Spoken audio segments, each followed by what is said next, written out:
Every year in the Pokemon TCG, there's something called rotation. What is rotation? Four sets are removed from the competitive TCG to make way for new and innovative strategies.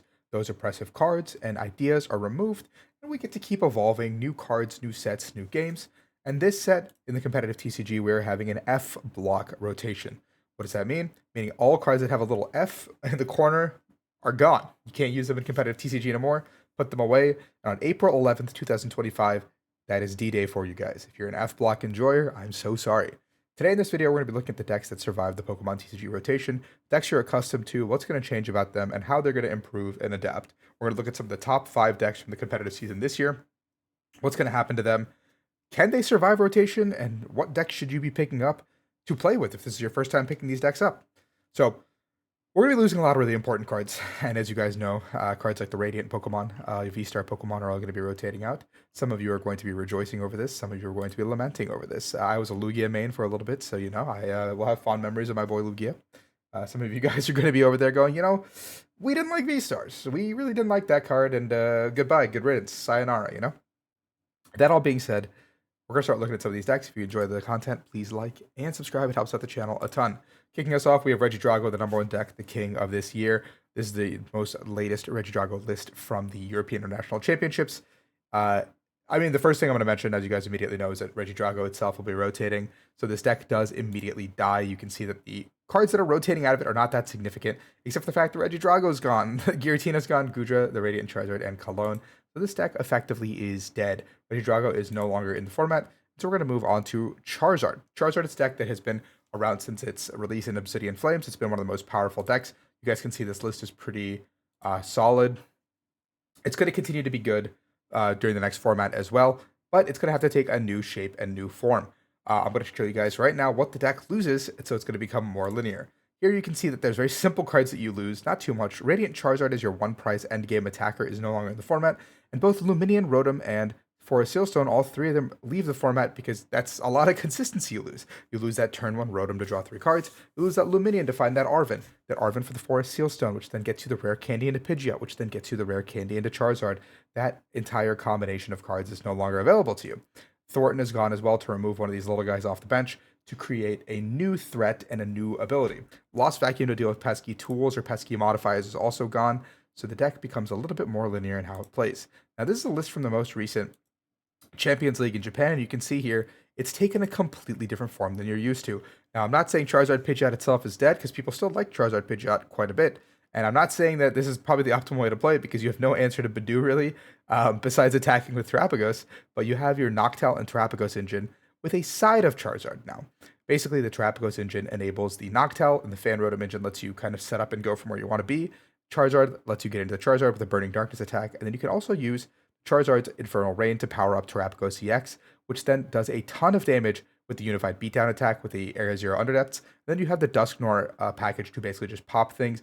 And the idea is, I think, towards the end of the game, you establish a big Charizard that's really, really hard to deal with, and it does a ton of damage. Now, both Terapagos and Charizard can abuse Briar, so you can take those 3 prize turns to end the game. You have Colress's Tenacity to get your Stadium and your Jet Energy if you need it.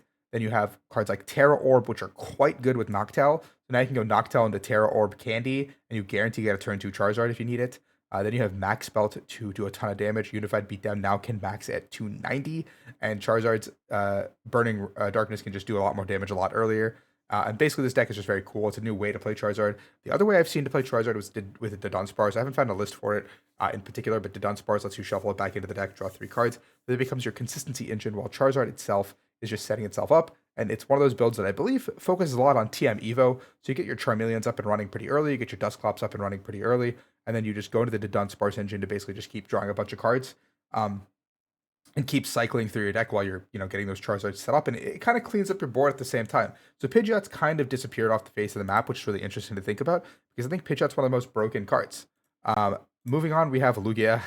As you guys know, I've had a lot of success with Lugia in my lifetime, especially this season, and if it goes without saying that we lose a lot of cards. We lose Lugia and we lose Archeops, so I don't really know what there is to talk more about this one. Luminion also leaves. Basically, the entire deck in the core is gone. The important cards, Gift Energy and Double Turbo, also rotate. If you guys didn't notice, also in this list, there's no Double Turbo because there is no Double Turbo in the format. So Lugia itself is gone. Next up, we have Raging Bolt. Raging Bolt is a deck that actually is still very, very consistent and very good. If you look at this current list from the UIC format, you can see that there's a lot of powerful attackers and powerful cards in it. What does this deck exactly lose moving into the next format? Loses the turbo cards, loses the cards that make it fast, that make it get the energy in the discard very quickly. Radiant Greninja leaving is actually a huge, huge blow for Raging Bolt because you guys don't understand how hard it is to get energy in the discard when you don't have Radiant Greninja. Now you're relying on those vessels, you're relying on turn one Squawk to put the energy in the discard, those Ultra Balls plus having energy at the right time. Shoes, put cards in the discard as well. Pokestop, put cards in the discard as well. And so you lose all these ways to put energy cards in the discard. So you're not reliably turboing to a turn one Sada going a second. Like that's just not happening anymore. Like it's a pipe dream to get the turn one attack for like 280 or even like 210, whatever you want to do. It's just not happening anymore. But the deck takes a whole new form. This might be a very unique look that you're not used to. It's got the Fan Rotom engine. Basically, this deck is one of the few decks that does not mind going first in this new format, and Fan Rotom gets you your Hoot Hoots, and then your Teal Mask Ogerpon allows you to basically activate those Noctowls to guarantee a turn 2 Sada. You could also go get Crispin in the early game if you're getting Badoo locked, because now you don't have access to items as easily as well. So getting a turn 2 Crispin also just lets you get the energy out of the deck, onto the board, and then now your Sadas become live because there's a pretty good chance turn 1 you didn't blitz through your deck. There's a pretty good chance that you didn't get the energies you want in your discard there. And then you have tools like Jamming Tower, Area Zero Underdepths to keep going for a big board, Bravery Charm as well to make your guys a little bit bigger. Then you have your retrievals and stretchers and whatever to continue chaining what you need to chain and get where you need to be. Koraidon also a great attacker at just kind of cleaning up the board and being a one prize menace. The deck itself now pivots off of Latias because Switch Cart no longer exists. So you are a lot more reliant to Sob locking if you're not playing a Switch card. And Prime Catcher does happen to be the only Switch card this deck really wants to play. So once that's gone, you just get stuck sometimes. But the Crispin is really good because if you get Badooed, you can just go into the Crispin off the Noctowl, and you basically get a free knockout with your Raging Bolt, and then you get to put the energies in the discard as well to work with, which is huge. And that's more than I can ask for. This list is pretty good. Relies on Judge. So I've seen lists with more Judge typically just because like once you do the Crispin turn, or like maybe you have a pretty good turn 1 and get the energy onto the Raging Bolt. Turn 2, you can just go get the Judge, slam it, knock out your opponent's active, because you've already gotten energies onto the board. And then Noctowl can guarantee you like the next set of energies with a Vessel putting the energies on Ogerpon and Raging Bolt, basically just getting you ahead further on the prize trade, effectively guaranteeing you, not even guaranteeing you, but like putting you in a good spot to do like 210, 280 the second turn. And then you can judge your opponent on the same turn, putting him at low hand size and telling him to deal with the game.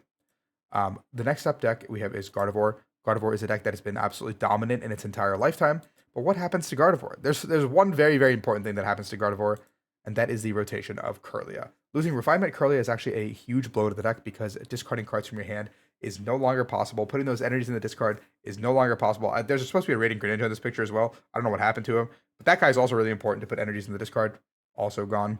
There's no Mawile, no Cresselia, and no Heavy Ball as well, so you can't get your one of attackers like your Screamtail, your Munkidori. You can't get those guys out of the prize cards. There should be a Drifloon in some of the lists too. You can't get that out either. Basically, you're between a rock and a hard place, and your deck just sucks at this point. Like, it just doesn't do what it's supposed to do. There's some Gardevoir lists that are performing okay in Japan. This is one of the lists I did find. It does rely on the one prize attackers. Again, the A-Spec being Brilliant Blender is probably one of the worst feelings, knowing that you can't use things like Trolley, Cape, Unfair Stamp, any of these like really cool A-Specs, but instead you have to use Blender to make sure you get your energies in the discard because now you don't have a reliable way to discard them. And then you can use cards like Lily's Clefairy to basically make your opponent's weakness into Psychic for the Dragon-type Pokemon, blow them up, or you can just go to the Clefairy itself as a big attacker. The problem also is your Curlies are not great, so you kind of have to play Candies now to kind of set up and get where you need to be. TM Evo feels a lot worse because you don't actually have Refinement anymore. That does leave you vulnerable to a lot of things. Maxing Iono and going with Heavy Research is probably the way to go, like this list is doing. One Boss 2 Counter Catcher also seems fine. I would probably play a Palpad in here. I don't know what I would cut, to be honest, but something would get cut to put a Palpad in. Maybe 4 Stretcher is not needed. I'd probably do like -1 Stretcher, -1, 2 Stretcher, put like 1 Palpad, 1 Rod in, and then play the deck that way. But yeah, Gardevoir is a former shell of itself. It's actually kind of sad to see. Last but not least, I think we have Dragapult here. Now, Dragapult is this list that got second place at the European International Championships. Dragapult getting a surge of life with Badoo, just basically putting it back on the map after people discounted for such a long time. Basically coming full circle because Phantom Dive has been such a strong attack in Regidrago, but now you're getting Phantom Dive from the actual diver himself, the big Dragapult. And then the list here does lose some important cards. We lose the Duskulls. Now this Duskull could just be replaced with the other Duskull. It's like really not that. It's not that big of a deal. It's really not that serious. And then we have the V Pokemon. That's the bigger deal. The V Pokemon that help the consistency of the deck are gone. The early game Rotom, the early game Luminion, plus Sealstone to find your combo pieces. The Radiant Alakazam to move around damage counters to set up those crazy 6-price turns, multi-price turns. 3 Lance being rotated is so sad because Lance is so giga broken in what it's supposed to do, and now you don't have that reliable way to find your dragon type Pokemon. You just have to kind of raw dog it or find Ultra Balls or Poffins turn one. And now you're not as easily playing around Badoo or situations where like a turn 2 Lance would just be really nice, And it's just not there anymore. Here's one of the newer lists that performed quite well at the Champions League in Fukuoka. You can see here it's basically got the same package of everything it needs, but it's got a Rabska engine so your board doesn't get blown up. It relies a little bit more on TM Evo. I'd probably play a second copy of TM Evo in this just because you kind of want to get it up and running, but also finding energy is really tough in this deck. You have the Badoo as well on your own end. You have the Crispin to power up your guy, as always. The Jacques kind of replacing Lance, but it's not really enough.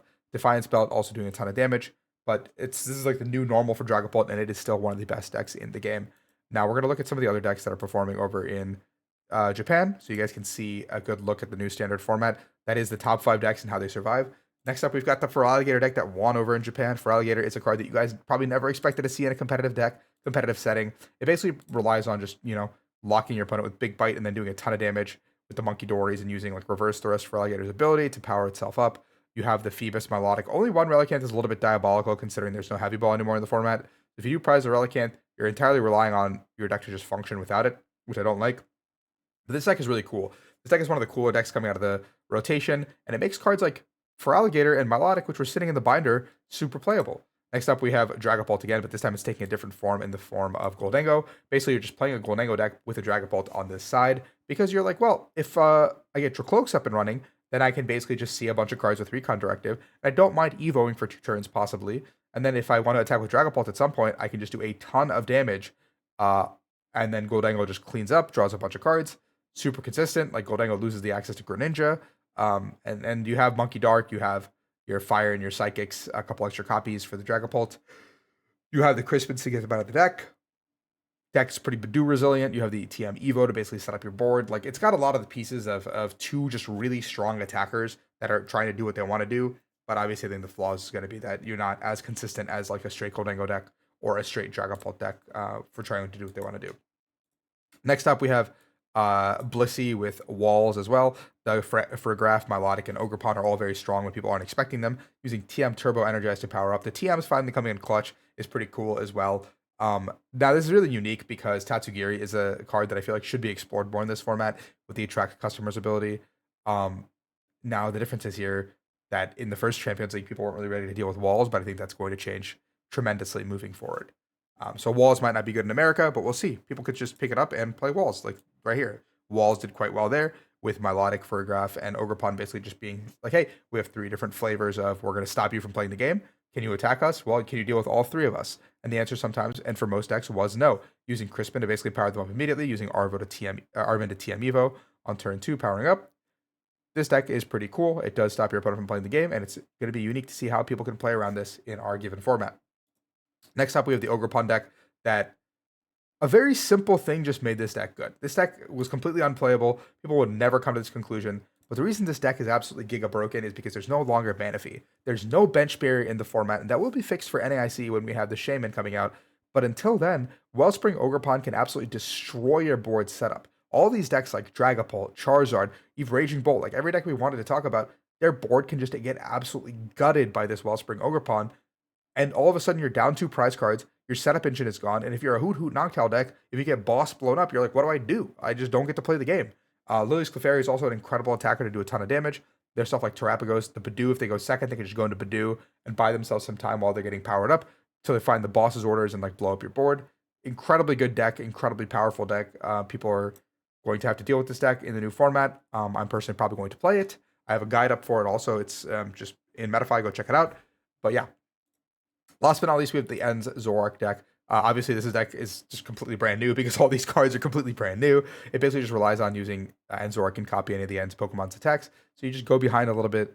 You like keep Badooing until your opponent kills you. And then you go behind, you go into the Darmanitan. You basically just blow up your opponent's setup and Iona on the same turn, or Stamp on the same turn, and then you just go into the end Zoroark and then start swinging with Reshiram's attack, swinging with Darmanitan's attack. You basically just get, you want to give up the first prize almost always, so your Paduas just kind of carry a lot of weight, and then you just go in and obliterate your opponent's board. That's going to be the Pokemon rotation. I'm going to do a tier list coming up here soon too. Hope you guys enjoyed this, because this is your one-stop guide to what decks survive rotation, and I'll catch you guys in the next video.